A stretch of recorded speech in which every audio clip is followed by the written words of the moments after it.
नमस्कार, आदाब, सब्बा खैर। मैं दीप्ति रानी स्वागत करती हूँ आप सभी का अपने YouTube चैनल दीप्ति रानी भारतवंशी में। आज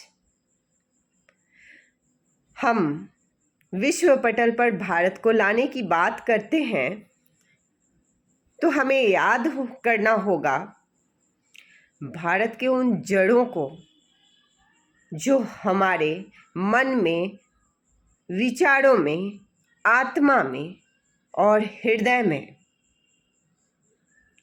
अपने ज्ञान के बीज बोकर गए हैं। जी हाँ, हम याद करना चाहेंगे उस्ताद आमिर खान साहब को, जिन्होंने इंदौर के मां अन्नपूर्णा मंदिर में हर दिन 1 घंटे हमेशा बिताते आए थे। और अगर इस बात को उजागर किया जाए कि उन्होंने मां के चरणों में रहने के लिए जमीन खरीदा था, अगर एक्सीडेंट में उनकी डेथ न हुई होती तो शायद वह भक्त जिंदगी भर मां अन्नपूर्णा के चरणों में उस्ताद आमिर खान इबादत करता। ऐसा है देश अपना। आगे चलें। मां मैहर के दरबार में अलाउद्दीन खान साहब के दामाद पंडित रविशंकर जी हैं। आज भी उनके संगीत हम सबकी आत्मा में जिंदा है। और जब रीवा नरेश ने अलाउद्दीन खान साहब की बच्ची के जन्म की खबर सुनी थी तो नाम रखा गया था अन्नपूर्णा। जी हाँ, अलाउद्दीन खान साहब के बेटी का नाम रखा गया था अन्नपूर्णा। एक ऐसा सितारा जो पंडित रविशंकर को फलक पर पहुंचाने के लिए भारतीय नारी ने कंसर्ट में हो रही वाहवाही को थाम लिया था, मैहर मां को वचन देकर कि अपने पति को आगे बढ़ाऊंगी। ऐसा है अपना देश। और आगे बढ़ते हैं। प्राचीन गानों को देखें। रचयिता कई गानों के, जी हाँ, मिल जाएंगे कोई इबादत करने वाले, मिल जाएंगे कबीर के दोहों में श्री राम की गाथा, और मिल जाएगा वो शहंशाह, जी हाँ, अकबर, जो भेष बदल कर आया था मां मीरा के चरणों में नतमस्तक होने, एक झलक पाने के लिए। स्वामी हरिदास के चरणों में गया था तानसेन के गुरु से मिलने, जिसके दरबार में कभी स्वामी हरिदास जी के चरण नहीं पड़ते। और ऐसे महापुरुष का दर्शन करने अकबर, जी हाँ, उनके आश्रम तक गया था। आज भी है टटिया आश्रम वृंदावन में, उदाहरण के तौर पे। और आगे चले, थोड़ा बढ़े, अपने आज भी हम सबके हृदय में जिंदा, अपनी आंखों से देखा हमने, मरते दम तक ज्ञान की ज्योति जलाने वाले अतुलनीय, अतुलनीय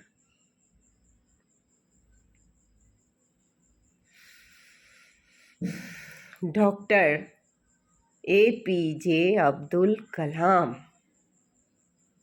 एक हाथ में गीता और वीणा बजाने वाले उस महान शख्सियत, साइंटिस्ट और अपने देश का पहला नागरिक गीता पढ़ने के प्रमाण दे रहा है। और यह देश है जिसने जैन, पारसी, मुसलमान, तुर्क सभी को अपने यहाँ अपनाया है, संस्कृति में रचने बसने का अवसर दिया। इंटरनेशनल रिलेशनशिप में भारत ने कभी किसी देश पे हमले नहीं किए। अखंड भारत था, छोटे छोटे टुकड़ों में बांट के आज क्या मिल गया अफगानिस्तान को, क्या पा लिया बांग्लादेश ने, त्रस्त है पाकिस्तान। सारी कलाएं, इवन सूफी संतों की हत्याएं पाकिस्तान में। मुसलमान ही तो थे।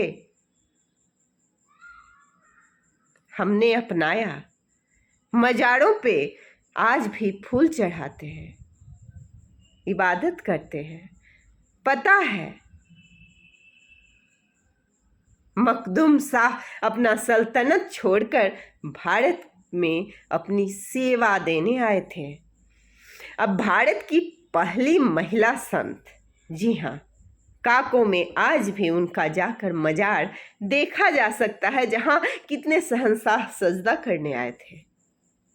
आज भी है उनकी चमत्कारी हाथों में सत का बल, तपस्या, तप और सत दोनों भारत की खासियत रही है। और इसीलिए सारे देशों ने योगानंदा जी को अपनाया। महाअवतार बाबा की एक झलक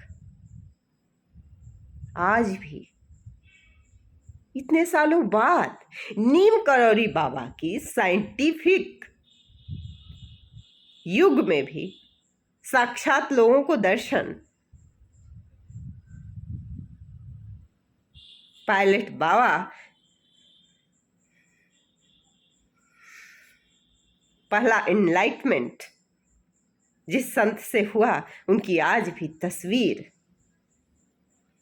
जी हाँ, ये ईश्वर का, ब्रह्मांड का एक ऐसा धुरी केंद्र है, एक ऐसा देश है जिसने अध्यात्म को इतना अपनाया कि उस अध्यात्म में केवल एक ही बात याद रह जाती है, हमें दूसरों की निंदा करना नहीं सिखाया गया। सनातन धर्म में अहम ब्रह्मास्मि की परिकल्पना की गई है। द ऑटोबायोग्राफी ऑफ योगानंदा आज भी मील का पत्थर है। पढ़ के देखें, जानने की कोशिश न करें, जाल है। यहाँ के रजनीश ओशो बन गए, दुनिया ने लोहा माना। उनकी कही बातें आज भी सच्ची साबित हो रही हैं, सही साबित हो रही हैं। और पूरे देश और दुनिया ने लोहा माना है।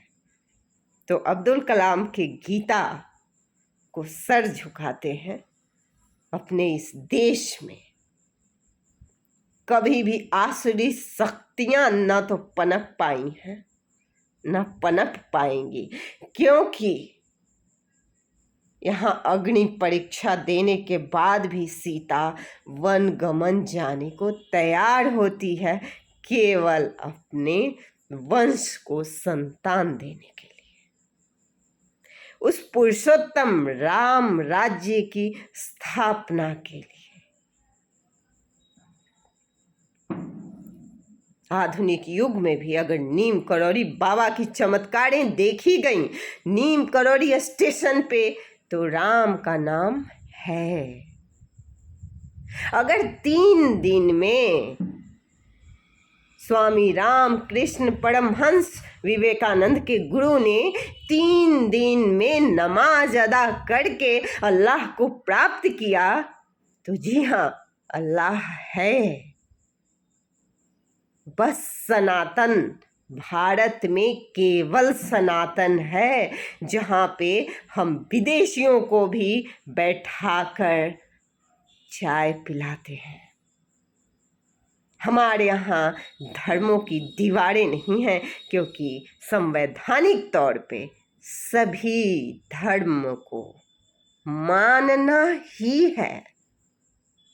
एक धर्म की शाखाएं पकड़कर रहने वाले सनातनी नहीं हो सकते, क्योंकि सनातन धर्म आदिकाल से था, अनंत काल से था।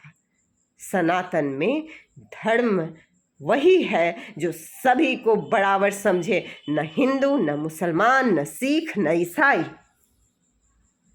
न जैन, न पारसी।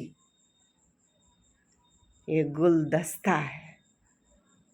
यहाँ कलाम जैसे फूल खिलते हैं, यहाँ जाकिर हुसैन जैसे लोग पलते हैं, जो आज भी अपने मंच पर सभी गुरुओं को पैर छूकर प्रणाम करते हैं। यहाँ पे केवल सलाम नहीं, नमस्ते भी चलते हैं।